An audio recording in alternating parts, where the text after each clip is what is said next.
আজকে আমার দিনটা শুরু হয়েছে একটু অন্যরকমভাবে। আমি স্টোরে যাওয়ার আগেই আমাদের একজন সাপ্লায়ার আমার জন্য ওয়েট করছিলেন। অনেকেই ভাবেন আমরা শুধু সাপ্লায়ারের কাছে গিয়ে স্টক নিয়ে আসি, কিন্তু সেটা সবসময় হয় না। মাঝে মাঝে ওনারাও নিজেরাই আমাদের স্টোরে আসেন, স্পেশালি যখন প্রিমিয়াম বা সিলেক্টিভ কালেকশন লঞ্চ হয়। আজকে ঠিক তেমনই পুজো কালেকশনের কিছু প্রিমিয়াম বুটিক কুর্তি নিয়ে উনি নিজে এসেছিলেন। প্রতিটা ডিজাইন, ফেব্রিক আর ডিটেইলিং আমাকে ভালো করে বুঝিয়ে দিলেন, যাতে কাস্টমারকে কনফিডেন্টলি এক্সপ্লেন করতে পারি। এরপর শুরু হলো আসল কাজ। নতুন স্টক এলেই কিন্তু কাজ শেষ না, বরং তখনই কাজ শুরু।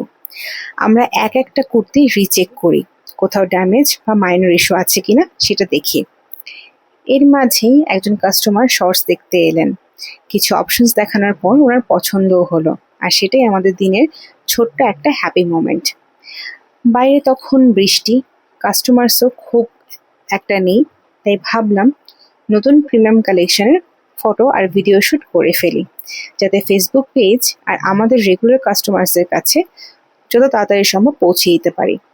একটা স্টক আসার পর শুধু শেলফে রাখলে হয় না, checking, photography, video shoot, editing, posting, customer interaction সব শেষে আবার সুন্দর করে ফোল্ড করে ডিসপ্লেতে রাখা, সবটাই আমাদেরই করতে হয়। তাই 1 মিনিটের একটা রিলস দেখে বিজনেসকে যতটা ইজি মনে হয়, বাস্তবে তার পেছনে থাকে অনেক পরিশ্রম, সময় আর ডেডিকেশন।